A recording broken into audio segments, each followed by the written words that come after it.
저는 최근에 파혼을 하게 된 30대 여자입니다. 별로 기억하고 싶지 않은 일이지만 이번 일을 통해서 많은 걸 배워서 사연을 신청하게 되었습니다. 사랑하는 사람과의 결혼을 하기 위해 상견례까지 했었지만 양가 집안 모인 자리에서 저희 가족을 무시한 예비 시모의 행동은 저에게 엄청난 충격을 안겨주었고 결국 파혼까지 이어지게 되었지만 예비 시모가 왜 그런 행동을 보였는지 이해할 수가 없네요. 저희 집안이 그렇게 못 사는 집안은 아닙니다. 부모님께서 의류 사업을 하시는데 매장을 여러 지역에 몇 개 운영하셔서 지금까지 부족함 없이 살아왔어요. 그리고 저도 부모님의 도움을 받아 열심히 공부에만 열중할 수 있었고 지금은 대기업에서 과장으로 근무하고 있습니다. 반대로 저와 결혼을 하게 될 뻔했던 예비 신랑은 카페 하나 운영하고 있어요. 손님이 많은 편은 아니라서 수익이 고정적으로 들어오는 편은 아니지만 그래도 제가 안정적으로 벌고 있기 때문에 크게 상관없다고 생각했었어요. 예비 신랑도 많이 벌면 당연히 좋겠지만 그렇게 부족한 형편은 아니었기 때문에 신경 쓰지 않았었는데 예비 시모는 제 입장과는 다르게 돈을 더 중요시하게 생각하고 있었습니다. 어느 날 퇴근을 하고 예비 신랑을 보기 위해 카페를 들렸었는데 그때 처음으로 예비 시모와 직접 얼굴을 대면한 적이 있었어요.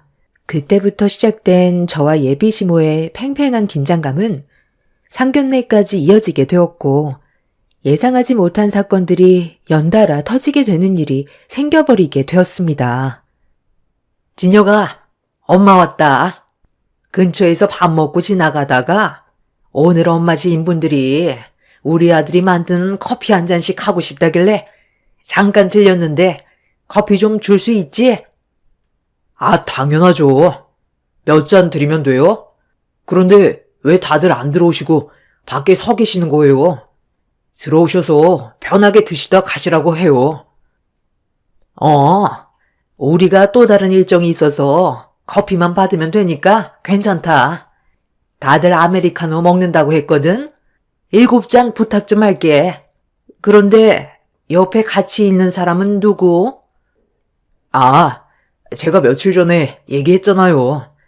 결혼하고 싶은 사람이 생겨서 조만간 인사드리러 간다고 했었는데 기억하시죠? 예비 시모는 남자친구의 말을 듣더니 저를 위아래로 훑어봤어요. 그런데 저를 훑어보는 시선이 그렇게 좋아 보이지는 않았습니다. 첫인상이 마음에 들지 않았는지 제가 인사를 드렸는데도 고개만 까딱하시곤 무시하더니 예비 신랑과 대화를 주고받고 있었죠. 이런 분위기를 남자친구도 인지했는지 예비 시모의 행동에 약간 당황스러워하는 것 같아 보였습니다. 저도 가끔 남자친구의 일을 도와주기도 해서 같이 커피를 만들어 내어드렸는데 제 커피는 옆으로 쓱 밀더니 남자친구가 만든 커피만 한쪽으로 빼고 있었어요. 예비 시모는 제가 만든 커피를 마시러 온 게 아닌 자기 아들이 만든 커피를 마시러 온 거라면서 같은 기계에서 나온 커피라도 느낌 자체가 다르다며 제가 만든 건 저보고 마시라면서 첫 대면부터 딱딱한 말투로 저와 거리를 두고 있었어요. 예비 시모의 한마디에 당황해서는 그 자리에 얼음이 되었고 남자친구도 예비 시모의 돌발 행동에 많이 놀랐는지 어색한 웃음으로 분위기를 풀어갔어요.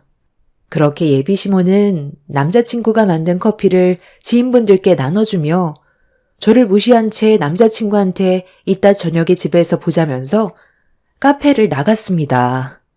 제가 상상했던 그림과는 전혀 다른 상황이라 많이 당황했었고 예비 시모의 행동에 좀 놀란 것도 있었어요.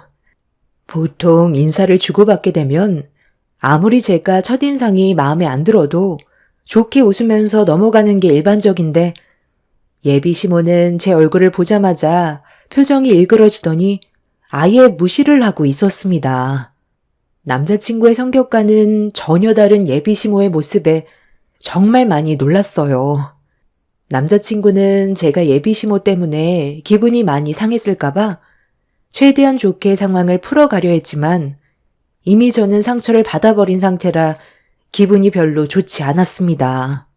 그날은 남자친구가 제 기분을 풀어주기 위해 카페 영업을 일찍 마감하고 저와 같이 저녁을 먹으려고 매장 문을 닫으려 했는데 예비시모가 갑자기 불쑥 나타났어요. 그리곤 매장 문을 닫지 말라면서 카페 안으로 들어가 자리에 앉으시더니 저와 남자친구 보고 잠깐 앉아보라면서 손짓을 했어요.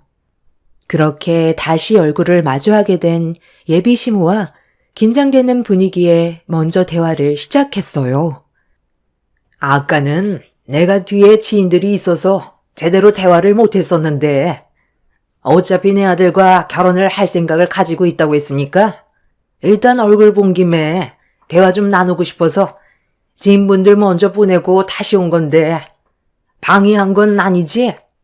우리 아들과 결혼할 수 있는 자격이 있는지 그런 것 좀 미리 확인해 보고 싶었거든. 내 아들한테 대충 얘기를 듣긴 했었는데 대기업에서 근무를 하고 있다며? 그럼 한 달에 버는 월급이 얼마 정도 되나? 직급이 과장이라면서? 대기업 다니면 그래도 꽤 높은 연봉을 받고 있을 텐데 내 아들이 카페 운영해서 벌어들이는 수익 중의 일부를 내 생활비로 주고 있거든. 그럼 만약에 내 아들과 결혼을 하게 된다면 지금 벌고 있는 수익을 좀 더 받고 싶은데 이거에 대해 어떻게 생각하는지 좀 듣고 싶네. 대기업 다니는 월급만으로도 둘이서 충분히 생활 가능하잖아. 엄마, 오늘 처음 얼굴 보는 자리인데 갑자기 이런 말을 하시는 건 좀 그렇지 않아요? 지금 드리는 생활비가 적은 편은 아니잖아요. 당연히 적은 편은 아니지. 그런데 이 카페 엄마가 해준 거잖아? 여기에 들어간 돈이 얼마인지 모르는 것도 아니면서 언제 전부 다 갚으려고. 네가 내 아들이라도 돈 거래는 확실하게 해야 나중에 뒤탈이 없는 거야. 이건 상식이잖아? 지금까지는 너 혼자 벌고 있었으니까 내가 카페 수익의 절반을 가져갔었지만 둘이 결혼한다면 당연히 카페 운영에서 들어온 수익의 90%는 가지고 와도 되잖아. 엄마도 여기저기 돈 들어갈 때가 많아서 이런 얘기 하는 거다. 내가 지금 한 말에 대해 혜영 씨라고 했나? 혜영 씨는 어떻게 생각하고 있는지 들어보고 싶은데 그래도 내가 원하는 며느리의 조건이 맞는지 들어는 봐야 하지 않겠어? 예비시모는 저와 첫 대면에서부터 돈 얘기를 먼저 꺼내고 있었어요. 남자친구는 천천히 갚으면 되는 거 아니냐고 저에게 돈 얘기를 하는 건 잘못된 것 같다고 했지만 예비시모는 남자친구의 말을 딱 잘라버리고 제 입에만 집중을 하고 있었어요. 저는 상황에 따라 다르겠지만 남자친구가 예비시모에게 돈을 빌려 카페를 운영하고 있다면 하루빨리 갚고 자신의 카페로 만드는 게 좋을 것 같다고 설명을 드렸어요. 하지만 생활에 많은 지장이 생길 정도로 돈을 갚는 것보단 결혼하게 되면 돈 들어갈 곳이 많기 때문에 어느 정도는 저희 생활에도 여유를 줬으면 좋겠다는 의견을 드렸습니다. 제 말이 끝나자마자 예비시모는 알 수 없는 표정으로 저를 한참 동안 쳐다봤어요. 그리곤 결혼을 하고 싶다면 남자친구가 카페에서 벌어들이는 수익에 대해선 기대하지 않는 게 좋을 거라고 빌려준 돈을 전부 다 갚기 전까지는 제가 버는 월급으로 생활하라면서 저희 입장에 대해서는 조금도 이해해주지 않았습니다. 대기업에 다니고 있는 제가 버는 월급으로 결혼 생활을 하길 원했는데 그 말을 듣고 있던 저는 남자친구의 친엄마가 맞는지 그것부터 의심이 되더라고요. 아무리 생각을 해봐도 자식이 잘 되는 걸 원하지 자식한테 돈을 빌려줘서 카페를 운영할 수 있게 매장을 차려줬다 해도 돈을 받는 걸 떠나서 시간이 걸리더라도 어느 정도 안정적인 생활이 가능해질 때까지는 봐줄 수 있는 건데 예비시모는 제가 벌고 있는 돈으로도 둘이서 충분히 먹고 살 수 있다며 양보 같은 건 절대 없었어요. 남자친구 어머니는 본인이 하고 싶은 말만 딱 하고 자리에서 일어나더니 자기 아들과 결혼하고 싶으면 자신이 한 말에 대해서 진지하게 생각해 봐야 할 거라며 그렇게 카페를 나갔습니다. 저는 갑자기 찾아온 예비 시모가 좀 전에 저를 대했던 행동을 미안하게 생각해서 다시 온 줄 알았는데 그건 제 착각이었고 더 큰 문제가 생겨 당황스럽기만 했어요. 보통 엄마들과는 좀 다르다는 걸 그때 처음 알게 되었고 남자친구가 많이 힘든 생활을 해왔을 것 같은 느낌이 들었습니다. 그렇게 예비 시모가 떠난 이후 저는 남자친구와 이 문제에 대해 한참 동안 진지하게 대화를 이어나갔어요. 결혼도 중요하지만 예비 시모의 성격이 일반 사람과는 많이 다르다는 걸 느꼈기 때문에 고민을 안 할 수가 없었습니다. 남자친구가 운영하고 있는 카페가 수익이 일정한 것도 아니고 꽤 많은 돈을 들여서 매장을 차린 거라 예비 시모에게 도움받은 금액을 전부 다 갚으려면 최소 5년은 예비 시모에게 고스란히 바쳐야 되는 상황이었어요. 물론 제가 버는 월급으로 충분히 생활이 가능하다곤 하지만 자식이 결혼하고 살림 차리게 되면 금전적인 부분에서 부딪히게 되는 일이 많아지는데 예비 시모는 자식보다 본인의 이익을 위해 움직이고 있는 행동을 보고 정말 실망을 많이 하게 되었습니다. 저와 남자친구는 한참 동안 대화한 끝에 빌린 돈이라고 생각하고 결국 몇 년 안에 갚는 걸로 해서 끝내기로 결정을 내리게 되었습니다. 아무리 모자지간이라 해도 빌렸으면 갚아야 되는 건 당연한 거라 생각해 최대한 좋게 넘어갔어요. 아예 안 갚겠다는 게 아닌 저희가 결혼하고 나서 어느 정도 안정적인 생활권에 들어가기 전까지 예비 시모가 배려해 주길 바랬던 거였는데 저희 입장을 조금도 생각해 주지 않아서 그게 좀 서운했던 것 뿐이었죠.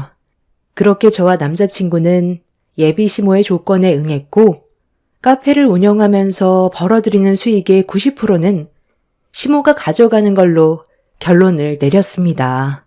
남자친구는 이 문제 때문에 예비 시모와 얼굴을 붉히면서까지 다퉜다는 말을 들었는데 저도 기분이 별로 좋지는 않았어요. 저희 부모님은 남자친구가 저를 진심으로 사랑하고 있다는 것 하나만으로 좋게 봐주셨는데 예비 시모는 돈 얘기부터 꺼내서 서운하기도 했었고 상처도 많이 받았지만 사람마다 생각하는 게 다르기 때문에 그럴 수 있을 거라고 최대한 좋게 생각하고 넘어가려 했어요. 그렇게 저도 정식적으로 예비 시댁에 인사를 하게 되었고 시모가 말한 조건에 대해 받아들이겠다고 결정을 내린 끝에 결혼 허락을 받을 수 있었습니다. 저희 결혼식을 위해 상견례 일정을 잡아 양가 집안 한자리에 모였었는데 예비 시모는 또 다른 문제를 만들었고 저는 그 말을 듣자마자 이 결혼은 힘들 것 같다는 느낌을 강하게 받게 되었습니다. 예비 신랑이 잡은 상견례 장소가 레스토랑이었는데 음식은 미리 남자친구가 선정을 해놓은 상태였어요. 그런데 예정된 시간보다 상견례 자리에 동생이 좀 늦어서 예비 시모는 기분이 좀 그랬는지 시간 약속이 정말 중요한 건데 너무 늦는 거 아니냐면서 상당히 불편해하길래 동생이 늦을 수밖에 없는 상황에 대해 설명을 드렸어요. 동생의 직업이 변호사인데 담당한 사건의 의뢰인이 찾아와서 잠깐 상담을 해주는 바람에 좀 늦을 것 같다고 상견례를 먼저 시작하는 걸로 최대한 좋게 상황을 풀어나갔어요. 처음부터 시작이 불안했었는데 어색한 대화를 주고받고 있었을 때 때마침 동생이 들어왔습니다. 시계를 보니 20분이 늦었었고 동생은 중요한 사건을 담당해서 의뢰인과 상담을 하느라 좀 늦었다며 양해를 구했어요. 엄마는 예비 시부모님의 눈치를 보면서 이제 막 들어온 동생에게 뭐라도 시켜주고 싶은 마음에 메뉴판을 들어 열었는데 엄마가 메뉴판을 동생에게 건네주더니 전부 다 영어로 되어 있어서 동생이 직접 시키는 게 좋겠다는 말을 꺼내는 순간 마주보고 앉아있던 예비 시모가 갑자기 저희 엄마를 보며 웃음을 터뜨렸어요. 예비 시모를 뺀 양가 집안 모두 당황했고 왜 그런 행동을 보였는지 알 수 없던 그때 예비 시모가 뱉은 한마디에 저는 기분이 팍 상했었고 남자친구는 제 표정을 살피더니 예비 시모의 입을 틀어 막았습니다. 아유, 세상에. 내가 틀린 말 한 것도 아닌데 왜 입을 틀어막고 그러니? 영어로 된 메뉴판도 읽지 못하는 모습이 웃겨서 좀 웃은 것뿐인데 그럴 수도 있는 거잖아. 자식이 대기업 다니면 뭐해? 부모가 상식 이하인데 제가 원래 몰상식한 집안과는 상종을 안 하거든요. 기본적인 건 그래도 하셔야죠. 영어로 된 메뉴판 하나 읽지 못하는 모습을 보니 어떤 삶을 살아왔는지 대충 알 수 있겠네요.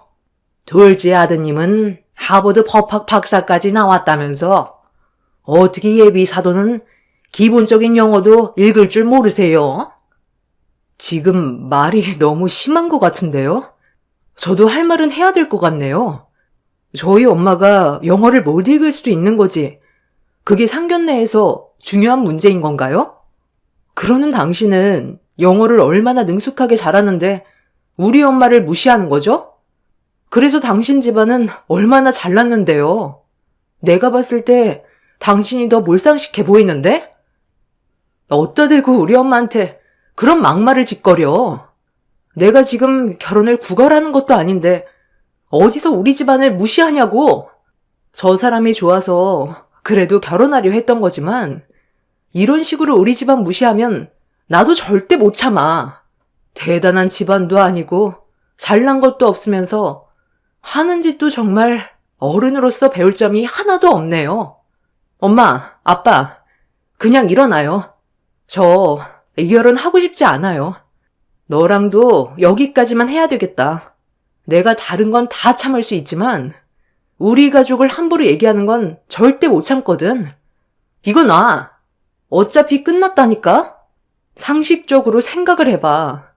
어떻게 우리 엄마한테 초면에 몰상식한 집안과 상종하지 않겠다는 말을 할 수가 있어? 그러는 너희 집은 얼마나 대단하다고. 동네에서 작은 배달 대행 사업 운영하면서 얼마나 잘났다고 우리 집안을 무시해? 너랑 오늘부로 끝이니까 다시는 연락하지 마. 혜영아, 잠깐만. 그렇다고 갑자기 이렇게 우리 관계를 끝내면 앞으로 나는 어떻게 살라고. 나는 네가 내 전부인 거 알고 있잖아. 엄마, 뭐라고 말 좀 해봐요. 엄마가 말실수한 건 맞잖아요. 제 인생 망가뜨릴 거예요? 엄마 때문에 혜영이랑 헤어지면 평생 얼굴 안 보고 살 거니까 빨리 수습하세요. 내가 왜 수습을 해야 되는 거니? 세상에 널리고 널린 게 여자인데 뭐가 아쉬워서 머리를 굽혀야 되는 건데 하고 싶은 말 할 수도 있는 거지. 영어로 된 메뉴판 읽지 못하길래 그런 모습이 웃겨서 웃은 것뿐인데 내가 죽을 죄를 지은 것도 아니잖아? 그래서 지금 얘는 나한테 잘했다고 생각하니? 나를 쳐다보는 거 봐봐라. 잡아먹을 듯이 노려보고 있잖아. 이게 예비 시어머니를 대하는 자세야?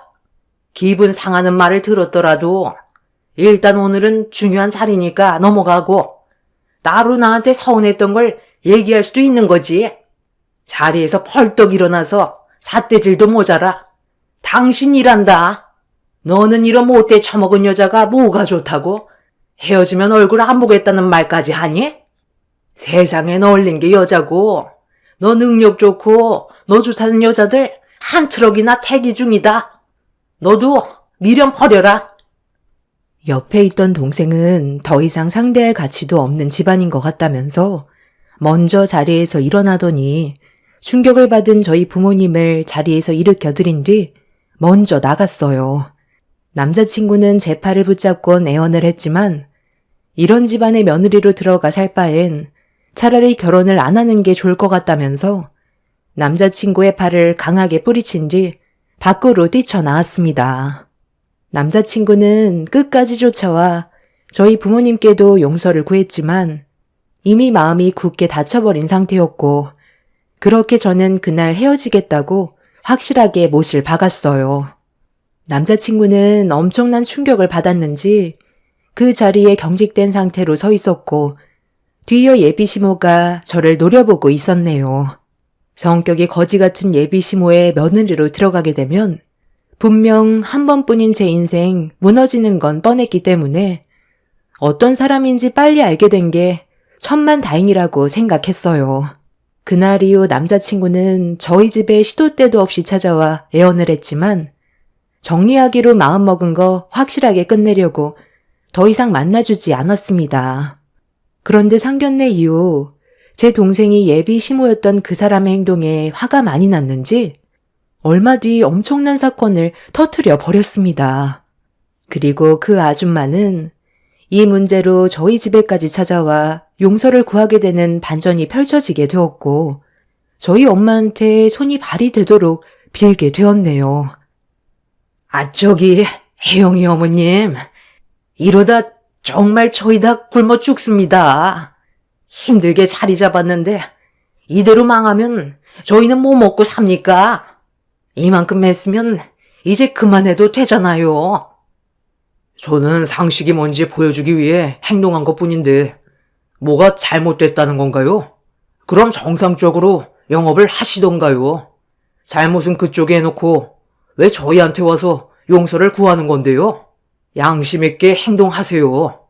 아무리 돈도 중요하지만 이런 식으로 행동해서 벌어들이는 돈이면 당연히 처벌을 받아야 된다고 생각합니다.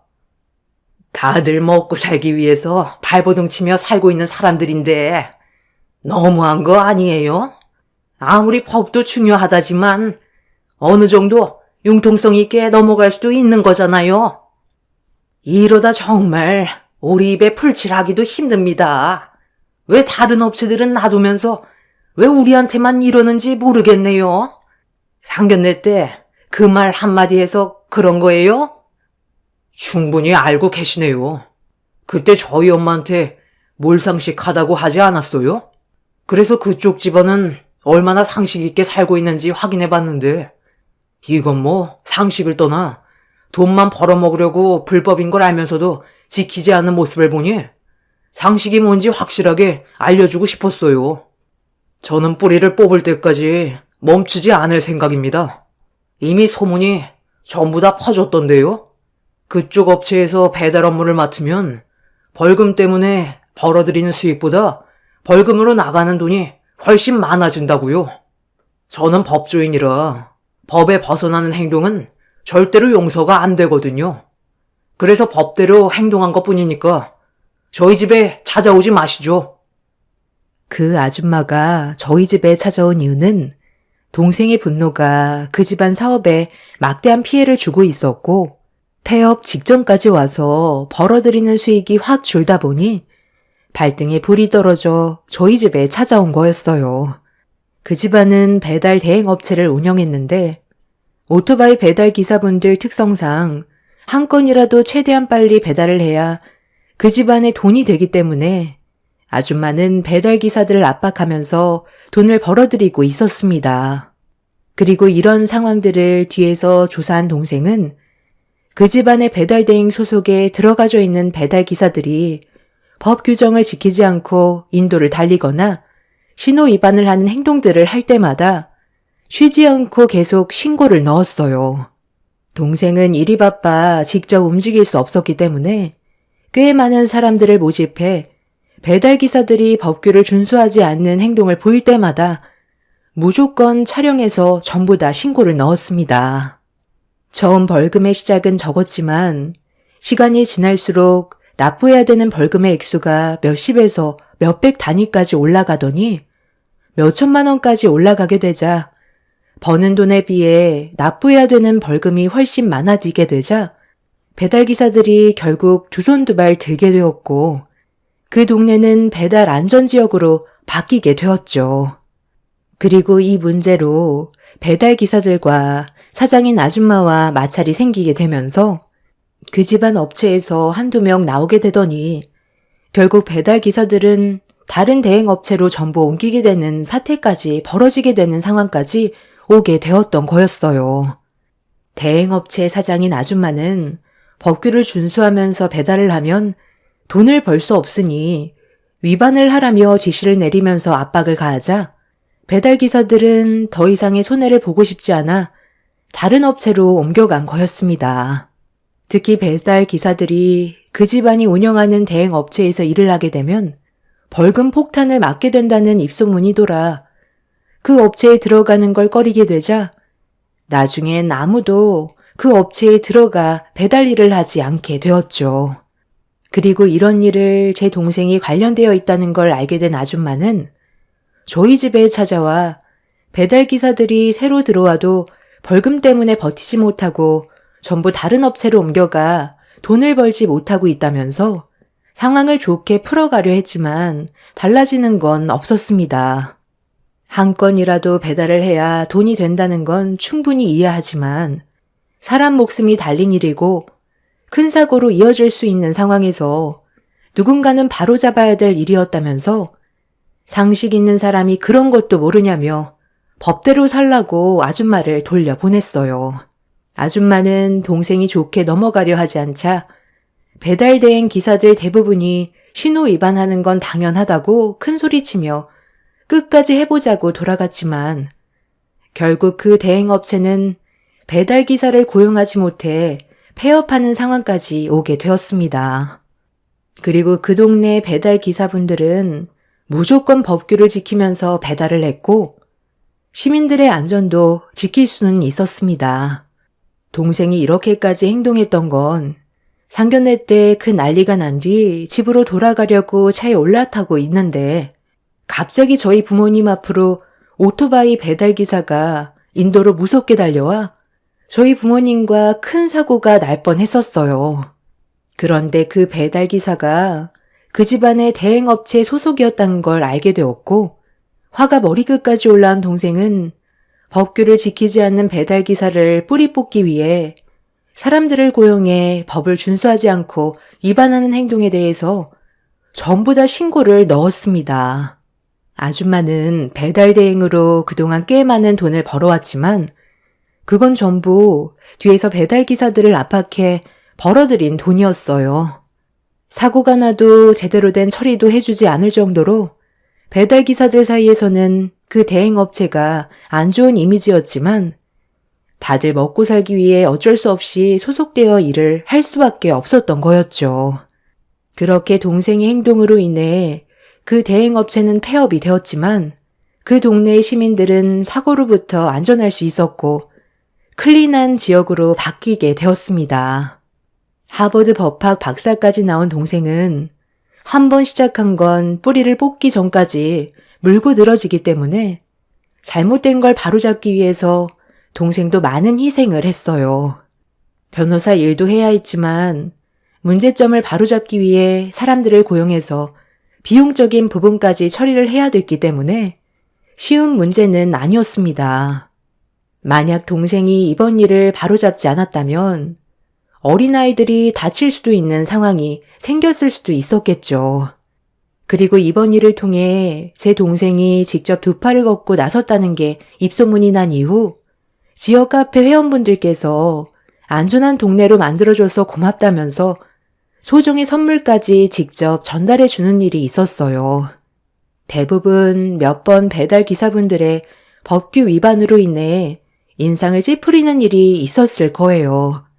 그만큼 생활 깊숙이 자리 잡게 되면서 위험까지도 오게 됐지만 잘못된 걸 알면서도 모른 척하는 것보단 바로 잡는다면 더 큰 사고를 막을 수 있다고 생각합니다. 악덕 사장이었던 그 업체의 폐업으로 인해 훨씬 더 안전해졌고 살기 좋은 동네로 바뀌었다면 제 동생의 노력이 헛되지 않은 것 같아요. 남자친구와 비록 파혼을 했지만 이번 일을 통해 많은 걸 배우게 되는 계기가 되었습니다. 앞으로는 더 좋은 날이 오겠죠. 제 사연 들어주신 분들 감사합니다. 안녕하세요. 저는 경기도 광주에 살고 있는 40대 후반 여자입니다. 지금 저희 가족이 처한 상황을 여러분들께 알려드리고자 합니다. 시모의 한마디로 인해 여러 사람이 피해를 본 상태라 현재 화가 많이 난 상태예요. 사건의 시작은 시모가 원래 입이 좀 가벼우신 편인데 약간 흥분을 하시면 아무 말이나 막 뱉으시는 경우가 있으세요. 가족들 대부분이 그냥 흘려듣긴 하지만 시모의 말 한마디 때문에 가족들끼리 서로 얼굴을 붉힌 적이 몇 번 있었죠. 모두가 서로 헐뜯는 걸 별로 좋아하지 않는 편이라 최대한 조심히 상황을 해결해 나가고 완만한 가족관계를 유지하려고 했으나 또다시 문제가 발생이 되고 말았습니다. 정말 오래간만에 모두가 함께 모여 즐거운 분위기를 이끌어가면서 대화를 주고받고 있었는데 시모는 기분이 좋으셨는지 간단하게 술을 드신다는 걸 분위기 때문인지 좀 무리하게 술을 드셨습니다. 남편은 시모에게 건강을 생각해서라도 술을 그만 드셨으면 좋겠다고 얘기했는데 시모는 모처럼 한 가족이 모인 게 좋아서 그런 거라며 점점 더 술의 양을 늘리셨어요. 자주 있는 일도 아니라서 남편은 묵묵히 시모를 지켜보고 있었습니다. 그런데 갑자기 할 말이 있으시다며 저희를 집중시키셨고 진지한 표정으로 입을 여셨네요. 내 얘기를 잘 좀 들어봐라. 나도 이제 나이가 있고 몸도 점점 약해지는 걸 느끼고 있는 상황에서 하나둘 정리를 해야 될 것 같은데 일단 내가 가지고 있는 것부터 정리하고 싶은데 너희들 의견을 좀 들어보고 싶어서 이렇게 한자리에 모인 김에 내 생각을 얘기하마. 너희 아빠가 사고로 세상을 떠나면서 남겨두고 간 재산이 얼마나 되는지 너희들도 대충은 알고 있을 거다. 그동안 이 재산을 어떻게 할지 정말 고민이 많았거든. 그냥 가지고만 있는 것도 아닌 것 같은데 돈 문제는 상당히 예민하잖아? 그래서 쉽게 말을 꺼내지 못했었는데 한두 살 먹은 나이들도 아니라서 내가 정한 결정에 대해 존중해 줄 거라 생각한다. 너희들이야 머리가 워낙 좋으니까 재산을 나눠주면 당연히 더 많은 돈을 불릴 수야 있겠지. 그런데 그것도 개개인마다 능력이 다를 거 아니야? 나는 너희 아빠가 살아생전 힘들게 일해서 모아놓은 재산을 아무 생각 없이 사용하는 걸 원하지 않는다.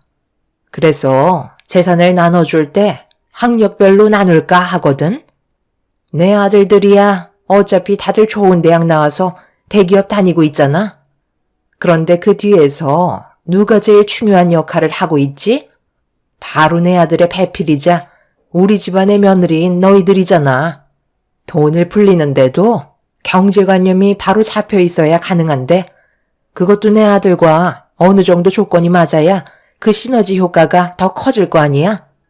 그리고 내 마음도 더 편할 테고. 이 나이 먹고 너희들에게 재산을 나눠줬는데 맨날 까먹고 있는 모습만 보면서 속 태울 수는 없잖니? 그래서 이렇게 재산을 분배하기로 했다. 막내 며느리의 학벌이 제일 좋으니 내가 가지고 있는 재산 중에 많은 부분을 차지할 테고 다음은 둘째 며느리 그리고 첫째 며느리가 분배를 받을 거다. 금액은 정해지지는 않았으나 아무래도 막내 며느리가 제일 많은 재산을 가져갈 것 같구나. 이건 오로지 내 생각이니 이 문제에 대해 다른 의견이 있으면 이 일을 제기해도 된다. 크게 반대하는 거 없으면 이대로 진행할까 하는데 아무 말 없는 거 보니까 나쁘지 않나 봐. 나쁘지 않은 게 아니라 어이가 없어서 그러는 거예요. 어떻게 그런 생각을 하실 수 있는 거예요? 그럼 제 아내가 제일 학벌이 좋지 않으니까 재산 분배를 적게 해주시겠다는 거잖아요. 이건 아예 차별대우 아닌가요? 뭐든 똑같이 나눠야 한다고 생각하는데요. 그렇지 않고선 이건 싸움밖에 안 된다고요. 저는 이 문제에 대해 반대할게요. 더는 가족들끼리 싸우고 싶은 생각 없어요.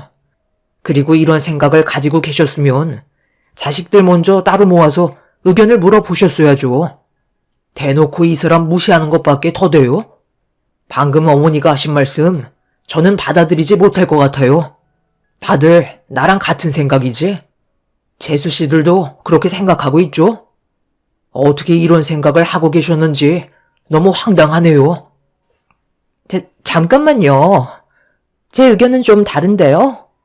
저도 대학 나오고 좋은 직장 다니는 게 제 인생을 위해서이기도 하지만 나중에 시집 갈 때 좋은 조건의 며느리로 인정받고 싶어서 그런 것도 있었거든요. 사람마다 노력의 차이니까 당연히 그에 따른 합당한 보상이라고 생각해요. 어머님이 큰형님, 작은형님보다 저를 인정해 주시는 거잖아요. 그럼 당연히 감사하게 받아들여야죠. 언제 또 이런 기회가 오겠어요. 제가 좋은 학력에 좋은 회사를 다니고 있으니까 돈에 대해서도 형님들보다 보는 눈이 훨씬 더 밝지 않겠어요? 어머님이 하신 결정 저는 따르도록 할게요. 이번 기회는 놓치고 싶지 않네요. 저도 나쁘지 않은 조건이라고 생각해요. 무조건 공평하게 나누거나 아니면 집안의 장남이 제일 많은 재산을 가져가는 그런 식상한 의견보다 오히려 지금이 훨씬 좋은 것 같은데요? 그런데요, 어머님이 아직 모르시는 부분들이 있는 것 같아서 말씀드릴게요. 막내 동서가 좋은 대학 나와서 괜찮은 회사 생활하는 건 맞지만 경제적인 눈은 제가 더 뛰어난 것 같은데요. 며느리들 중에 돈에 대한 개념을 제일 많이 이해하고 있는 게 저 아닌가요? 막내 동서는 그냥 회사를 다니지만 저는 직접적으로 세금과 관련된 일을 하고 있잖아요. 돈도 벌고 절약 정신도 투철한 세무사인 제가 훨씬 더 많은 재산을 가져가는 게 옳다고 생각해요. 어머님, 저도 꽤 이름 있는 대학 나와서 세무 일을 하고 있는데 막내 동서보단 제가 훨씬 더 조건이 괜찮다고 봐야죠.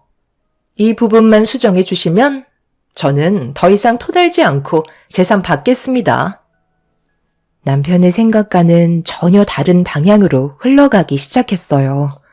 시모의 한마디에 가족들 모두 흔들리지 않겠다고 몇 번이나 대화를 나눴었는데 재산 문제는 상황이 전혀 달랐어요.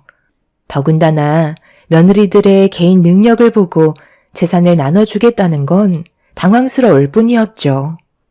그렇게 된다면 중졸인 저 때문에 남편이 받게 될 재산이 적어지는 거였어요. 집안의 환경이 어려워서 중졸을 하고 바로 사회로 나와 일을 시작해야 했었는데 이런 상황이 남편과 결혼을 하게 된 이후에도 걸림돌이 될 줄은 몰랐습니다.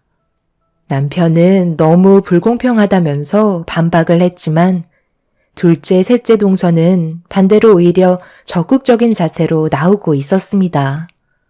그런데 둘째 동서가 세무사로 일을 하고 있다는 거에 시모가 혹하게 되자 막내 동서도 자신이 가지고 있는 스펙에 대해 얘기하면서 둘째 동서를 견제하고 있었어요. 점점 더 목소리가 높아지고 있는 걸 옆에서 지켜보고 있는데 또다시 폭풍이 휘몰아치려는 준비를 하고 있었죠. 여기서 문제가 시동생들은 묵묵히 지켜보고 있었고 크게 나서지 않는 모습에 남편이 당황해하면서 따로 대화를 하길 원했어요. 그제서야 둘째 시동생이 입을 열었네요. 형, 정말 속보이는 거 알아? 장남이라서 어머니의 재산을 제일 많이 가져가고 싶어서 지금 이러는 거야? 지금 그게 무슨 말이야? 이건 공평성에 어긋난다고 생각하니까 어머니 의견에 반대를 하는 건데 지금 그런 말이 나와? 그럼 그냥 엄마가 하고 싶은 대로 하게끔 놔두면 되잖아. 다들 찬성하는 분위기인데 형수님이 중졸이라서 그래? 내가 재산을 얼마나 가져가든 그건 중요치 않아. 괜히 돈 문제로 가족 간의 사이에 금이 갈까봐 그러는 거다. 벌써부터 서로 돈 문제 때문에 예민해져 있는 상태잖아. 재수씨가 세무사로 일을 하고 있다고 반박을 하면서 막내 재수씨가 지금 심리적으로 상당히 불편해져 버렸는데 이게 가족 간의 싸움이 안 될 것 같아? 어머니는 왜 상황을 이런 식으로 만드는 거예요? 머릿속에서 나온 방법이 이런 것 말고는 없었어요? 저희들이 먹고 살기 힘들 정도로 사정이 안 좋은 것도 아닌데 꼭 이렇게 차별을 둬서 왜 싸움을 부추기냐고요? 언제나 현명하셨던 아버지가 옆에 없다는 게 너무나 마음이 아프네요. 이런 식으로 따지고 들어가면 저희 형제들도 각자 다른 대학 나왔는데 저는 서울대 나왔으니 끝난 거 아니에요? 서울에서 제일 좋은 대학인데 아무리 이 사람이 중졸을 나왔어도 형제간 학력으로 봐야 하는 거죠. 내가 앞서 얘기했잖아. 너희들은 그렇게 중요하지 않다니까. 실질적으로 돈 관리는 누가 하고 있니? 전부 며느리들이 하고 있는데 한두 푼도 아니고 꽤 많은 재산을 무턱대고 맡긴다는 건 문제가 있는 거지. 그래서 이런 식으로 기준을 정한 거기 때문에 더 이상 토달지 마라. 둘째, 셋째 너희들은 내가 조금 더 생각해보고 결정하도록 하마. 어머님 말씀이 100번 오르시는 게 돈이라는 건 배운 사람일수록 그만큼 많은 재산을 불릴 수 있는 조건이 된다는 거예요. 그런데 큰형님은 중졸밖에 안 나오셨으니 당연히 경제관념이 떨어질 수밖에요. 잘 생각하신 거예요. 가족 간의 사이에서도 사회라는 게 있잖아요. 서로 알게 모르게 개개인의 능력을 따지고 있는 건 사실이라고요. 그러니까 저는 무조건 찬성할게요. 큰형님은 중졸이라 몇 푼 받지도 못하겠어요. 이래서 집안 환경도 무시 못한다니까요. 너무 상심하지 마세요. 형님 부모님을 탓해야죠. 누굴 탓하겠어요? 그래서 가난은 대물림 된다는 거예요. 집안 사정이 안 좋아서 일찍 사회로 뛰어들었으니 당연히 남들보다 배운 지식이 모자란 거죠. 집안 유전자를 봐도 딱 알 수 있지 않나요? 저희 애들은 학교에서 1, 2등을 다투고 있는데 형님 애들은 중간도 겨우 턱걸이 한다면서요? 걔들이 커서 똑같은 길을 걸을 테고 결국에는 뻔한 회사에 쥐꼬리만한 월급 받아가면서 남은 인생 살아가겠죠. 그래서 집안의 학력이 정말 중요한 거예요. 재수 씨, 지금 뭐 하자는 거야? 싸움을 부추기겠다는 거야? 어머니한테 인정받았다고 생각하니까 생각 없이 아무 말이나 뱉어대도 된다고 생각하는 건 아니지? 봐주는 것도 한계가 있는 거라고. 잘 알지도 못하면서 어디서 입을 함부로 놀려? 왜 이 사람한테 화를 내고 그래? 괜히 형수님 때문에 재산을 제일 적게 받게 됐으니 우리한테 화풀이 하는 거야? 예상했던 일이 시모의 한마디로 인해 터지고 말았습니다. 셋째 동서는 저에게 그동안 알게 모르게 많은 불만을 가지고 있었는지 제 삶에 대해 문제가 있다며 지적을 하고 있었네요. 배운 것도 없는데 집안의 제일 큰 형님이라고 대우를 해줘야 하는 것도 마음에 들지 않았었겠죠. 이것저것 시키기라도 하면 항상 입이 나왔었는데 속으로 제가 중졸밖에 안 나왔다는 걸 무시하고 있었을 게 동서의 한마디로 모든 걸 알 수 있었습니다. 그렇게 심각해진 분위기 속에 시모는 가족끼리 서로 씻을 수 없는 상처되는 거침없는 말들을 주고받고 있는 모습을 보면서 안주거리 삼아 술을 들이키고 계셨어요.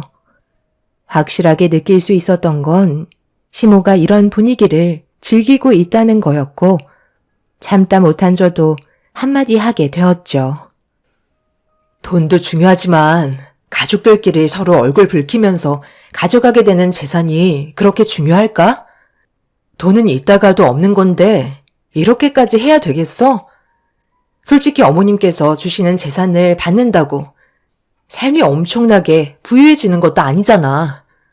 그동안 잘 살아왔었는데 고작 재산 몇 푼 된다고 이렇게까지 안 좋은 감정으로 막말을 주고받는 건 내가 봤을 땐 잘못된 것 같아. 동서들은 당연히 좋은 대학 나왔으니 그에 따른 보상을 많이 받고 싶겠지. 하지만 돈을 받고 나서 서로 얼굴 안 보고 인연 끊을 거야? 그렇게 살면 행복하겠어? 지금 하는 행동들은 무조건 후회하게 되어 있다고. 어머님 봐봐. 더 이상 아무 말씀도 하지 않고 지금 우리가 싸우고 있는 모습을 즐기고 계시잖아. 이런 모습을 안주거리 삼고 계신 거 안 보여? 재산을 지금 당장 주시겠다는 것도 아니고 나중에 마음이 바뀌셔서 세상 떠나시기 전까지 가지고 계시면 지금 우리의 싸움이 의미가 있을까? 다들 제발 생각 좀 하고 행동했으면 좋겠어. 어머님이 얼마나 많은 재산을 가지고 계신지 아직 다들 파악도 못했잖아. 모든 게 눈앞에 펼쳐지지 않는 이상 섣부른 모습을 보인다는 건 나중에 분명 후회가 뒤따를 거야. 내가 비록 중졸밖에 안 되지만 사회생활을 정말 오랜 기간 경험해 온 걸 바탕으로 얘기하자면 돈 때문에 사람 망하는 거 정말 많이 봐왔어. 가족이 정말 중요하다는 걸 깨닫게 된다 해도 그때는 이미 늦은 거라고. 그런 상황들이 오기 전에 한 번 더 생각하고 움직여야 되지 않을까? 우리가 그동안 얼굴 봐온 시간이 얼마인데 모든 관계를 끊어내고 싶은 거야? 중졸인 주제에 교순하셨네. 네가 그렇게 백날 떠들어봤자 어차피 애들은 중졸인 너의 말을 귀에 담아두지도 않는다. 내가 돈을 안 주겠다고? 재산이 얼마인지 말을 안 해서 불안하다고? 지금 확실하게 이 자리에서 말하마. 내가 가지고 있는 재산의 금액은 총 10억이고 분배 결정이 되는 순간 바로 지급할 거다. 둘째, 셋째 중에 모든 걸 따져봤을 때 제일 조건이 좋은 며느리와 내 아들이 7억을 가져갈 테고 그 다음이 3억을 가져가게 될 거다. 큰 며느리 너는 그 입이 문제야. 가만히라도 있으면 떨어진 거라도 주워 먹을 수나 있지. 어쩜 말하는 게 남아있던 전까지 떨어지게 만드니? 술맛도 다 떨어졌다. 돈 주면 감사하게 받을 것들이 어디서 착한 척이야? 더 이상 할 얘기 없으니까 다들 각자 집으로 돌아가도록 해라. 쓸데없이 입을 놀리셔서 왜 어머님 심기를 건드세요? 돈이면 뭐든 다 되는 세상에 가족이 무슨 소용이 있어요? 어머님, 그런데 재산 분배 차이가 너무 심한 거 아니에요? 반반도 아니고 7억에 3억은 너무 차이가 많이 나요. 제가 7억을 못 받을 수도 있는 거잖아요. 4억으로 올려주시면 안 될까요? 제가 7억을 받게 된다면 상관없지만 조정해주는 것도 나쁘지 않을 것 같아서요. 그렇게 해 주실 수 있는 거죠? 큰형님 쪽은 재산 분배가 없다고 하셔서 제 속이 다 후련하네요. 동서내외들은 벌써 시모가 조만간 넘겨주겠다는 말에 이미 아무것도 보이지 않는 상태였어요. 이런 심각한 와중에 남편은 아무 말도 하지 않고 시모를 지켜보고 있었습니다. 그리고 자리에서 일어나 저보고 집으로 돌아가자며 제 팔을 붙잡고 자리에서 일으켜 세웠어요. 그렇게 저희는 먼저 집에 들어와 진정되지 않은 기분을 가라앉히기 위해 노력하고 있는데 찬물을 들이킨 남편이 무언가 심각한 고민에 빠져 있는 듯 보였습니다.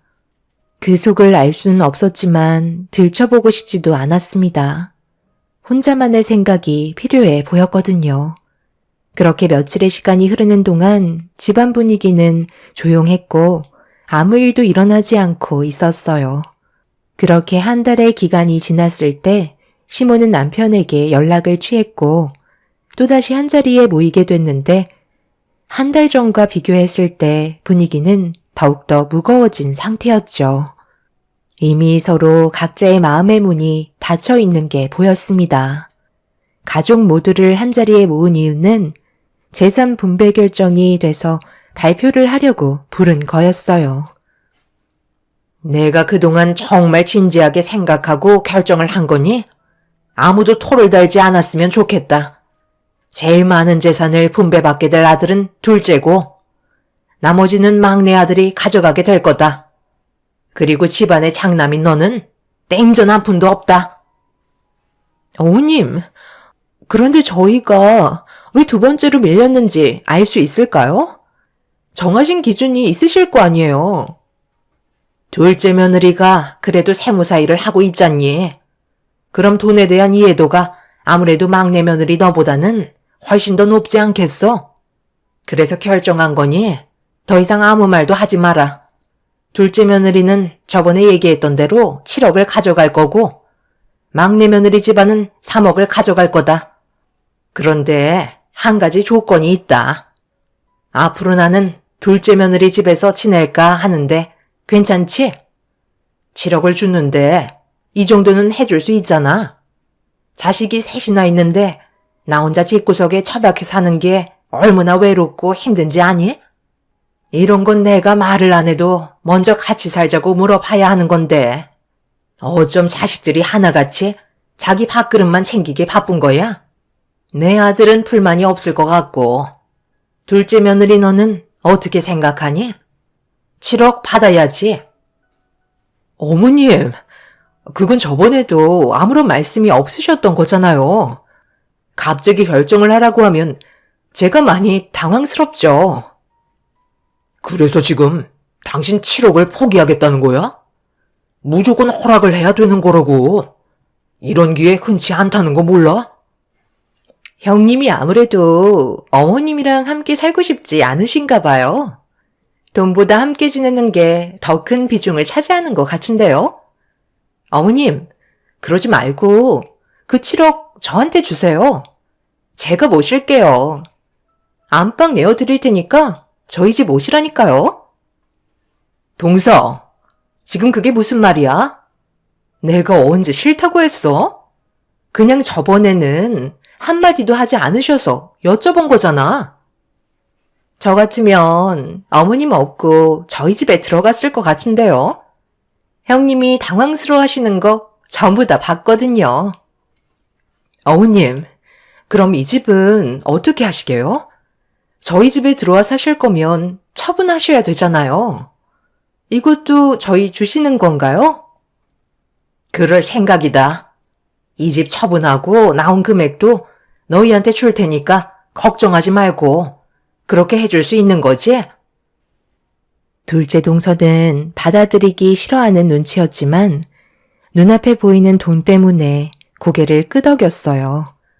그렇게 거래가 성사되었고 시모는 먼저 둘째 동서 내외 집에 들어가 살겠다며 집이 처분되는 즉시 재산까지 포함해서 주겠다는 말에 시모는 둘째 동서의 집에 들어가 살게 되셨습니다. 그런데 시간이 지날수록 분위기는 점점 안 좋아지고 있었어요. 시모의 집이 처분이 되면서 둘째 동서 내외에게 약속했던 재산을 줘야 하는데 시모가 무슨 이유 때문인지 동서한테 돈을 주지 않고 있었습니다. 셋째 동서 내외한테도 재산을 주지 않고 있던 상황이었죠. 그런 시간이 계속해서 지속이 되자 둘째, 셋째 동서 내외는 한계치에 도달했는지 결국 불만이 쏟아지게 되었고 이 소식을 듣게 된 저희는 둘째 동서 집으로 향하게 되었습니다. 그리고 눈앞에서 시모와 동서 내외들이 얼굴을 붉히며 싸우는 모습이 펼쳐지고 있었네요. 내가 주고 싶을 때 주겠다는데 그게 잘못된 거니? 내가 얘기했지? 좀 더 기다리라고. 시엠이 말을 무시하는 거야? 어머님, 생각해 보세요. 계속 핑계만 대시고 약속했던 재산은 주지 않고 계시잖아요. 저희는 하라는 대로 다 했는데 왜 어머님은 저희한테 아무것도 해주지 않으시는 거죠? 정말 10억이 있긴 하신 거예요? 통장에 10억이 들어가 있으시다면 왜 안 보여주시는 건데요? 설마 잠깐 사이에 마음이 바뀌신 건 아니시죠? 저에게 믿음을 안 주시잖아요. 글쎄 있다니까. 그런데 내가 너희한테 내 재산을 전부 다 주게 된다면 나중에 나 버리고 도망갈 거잖아. 저희가 왜 어머님을 버린다고 생각하시는 거예요? 너무 쓸데없는 상상을 하시는 것 같은데요. 일단 10억이 있는지 없는지 그것부터 당장 확인시켜 주세요. 그렇지 않으면 저도 더 이상은 참지 못하겠어요. 저도 정말 참다 이건 아닌 것 같아서 찾아왔다니까요. 약속을 지키셨으면 실행에 옮기셔야죠. 당장 주실 것처럼 말씀하시더니 저희가 받은 금액은 1,000원짜리 한 장 없다고요. 어머님 집 처분한 돈은 어디에 있는 거예요? 다 내 통장에 들어있다. 아무리 생각해봐도 아직 때가 아닌 것 같아서 그래. 내가 너희들한테 재산을 나눠주겠다는 마음은 조금도 편함이 없으니까 내가 어느 정도 마음의 결정이 됐을 때 나눠주도록 하마. 큰 돈을 쥐고 있다가 막상 너희들한테 전부 다 나눠줄 생각하니까 마음이 허하고 불안해서 그런 거니 이해 좀 해줘라. 그 정도는 해줄 수 있잖아. 어머님, 솔직하게 얘기하세요. 진짜 돈이 있으신 거 맞아요? 제가 곰곰이 생각을 해봤는데 아버지가 10억을 가지고 계셨다는 게 저는 납득이 되지 않아서요. 저희 가족이 그렇게까지 많은 돈을 쥐고 있었다는 걸 전혀 알지 못했었거든요. 있다니까. 내가 나중에 보여준다고. 그러니 이제 그만들 하고 밥이나 먹으러 가자. 둘째 며느리가 재산 안 준다고 이젠 밥까지 굶긴다니까. 내가 얼마나 서운한지 아니? 사람을 이렇게 못 믿어서야 되겠어? 일단 외식이나 하러 가자. 어머님, 이 사람이랑 저번에 대화를 좀 나눴었는데요. 솔직하게 얘기해 주세요. 10억이라는 재산 없으신 거 맞죠? 아버님께서 살아생전에 그렇게까지 많은 돈을 가지고 계셨다는 걸 이 사람은 전혀 알지 못했었대요. 누구보다 이 사람이 아버님이랑 제일 가까운 사이였잖아요. 그리고 저희가 알지 못하는 재산을 가지고 계신다면 보여주실 수 있는 거 아닌가요? 그래야 불만들이 쏟아져 나오지 않죠. 혹시 저희들한테 거짓말 하신 건 아니시죠? 이런 식으로 나오시면 누가 믿겠어요? 내가 있다면 있는 거지. 어디서 지금 의심하는 거야? 다들 내 재산 안 가지고 싶어? 보여주면 되는 거지? 그럼 더 이상 아무 말도 하지 않는 거다. 너희들의 눈빛이 너무 무서워서 내가 별의별 생각이 다 들어가. 그래서 쉽게 내놓지 못했었다. 시모는 10억이 들어있는 통장을 가져오겠다며 방으로 들어가셨어요. 그런데 한참이 지나도 밖으로 나오지 않으시길래 점점 사태는 심각해졌고 둘째 시동생이 열쇠를 가져와서 문을 여는 순간 시모는 가방을 움켜쥔 채 저희를 경계하고 있었어요.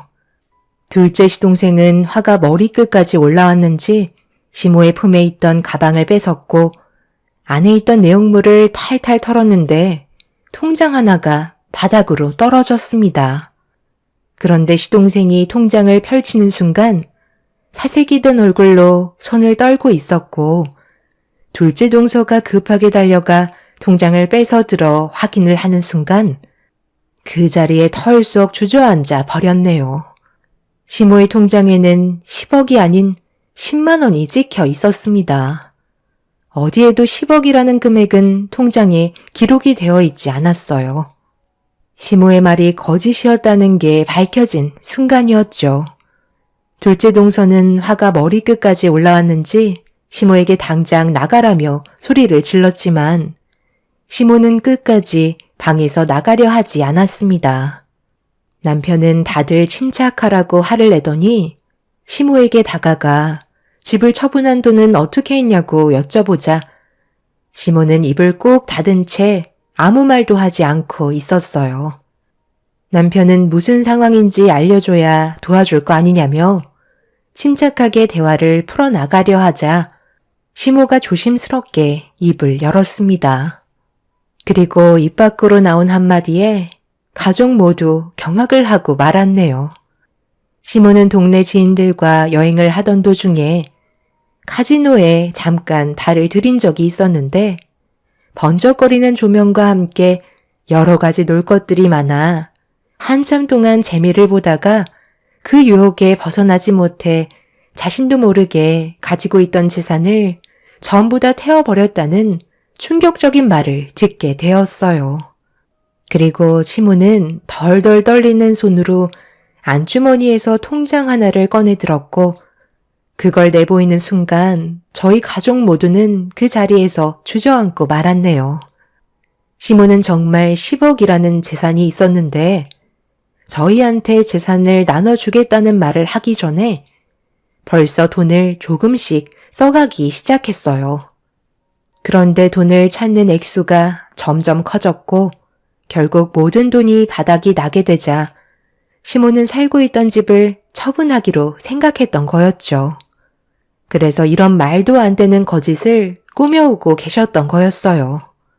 집을 처분한 돈으로 카지노에 털어버린 시모는 둘째 동서내외의 집에서 얹혀 살면서 이러지도 저러지도 못하는 상황이었네요.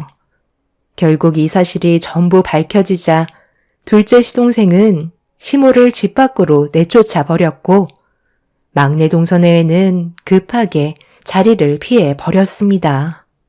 아무것도 없이 빈털터리가 되어버린 상태에서 남편에게 도움을 요청하는 모습을 지켜보고 있는데 너무 어이가 없어서 말도 안 나오더라고요. 그 많은 재산을 전부 다 흥청망청 써버렸다는 거에 저희도 기운이 빠져버린 상태였죠. 둘째 동서는 시모에게 2번 다시 찾아오지 말라며 문을 강하게 닫아버렸고 시모는 아무 말 없이 저희를 따라왔습니다. 결국 장남인 남편이 시모를 모시게 될 상황이 생겨버린 거죠. 이런 상황 속에 남편은 여러 가지 고민을 하는 듯 보였는데 어느 날 저녁 저에게 대화 좀 하자면서 저를 거실로 불렀어요. 그런데 명함 한 장을 쥐어주더라고요. 뭔가 싶어 자세히 보니 사단법인 정신의료기관이라고 적혀 있었습니다. 처음 보는 명함을 저에게 왜 줬는지 알 수 없어서 남편을 멀뚱히 쳐다보고 있는데 저에게 그동안의 고민거리를 털어놓았고 너무 놀라 급하게 안방에 보석함을 열었는데 텅텅 비어 있었습니다. 여기에 있던 우리 금품들 다 어디 갔어? 설마 우리가 외출한 사이 어머님이 여기에 있는 것들 전부 다 가져가서 팔으신 거야? 그러기 전에 내가 미리 숨겨놨어. 어제 잠깐 당신이랑 외출하고 나서 집으로 들어왔을 때 어머니가 집 청소를 하고 계셨잖아. 그런데 금품함을 뒤적거린 흔적이 보이더라고. 혹시 몰라 어머니한테 여쭤보니까 계속 발뺌하길래 나중에 돈을 드린다니까 그제서야 주머니에 있던 우리 결혼 반지를 꺼내시더라. 그래서 내가 금품함에 있던 귀중품들 전부 다 숨겨놨어.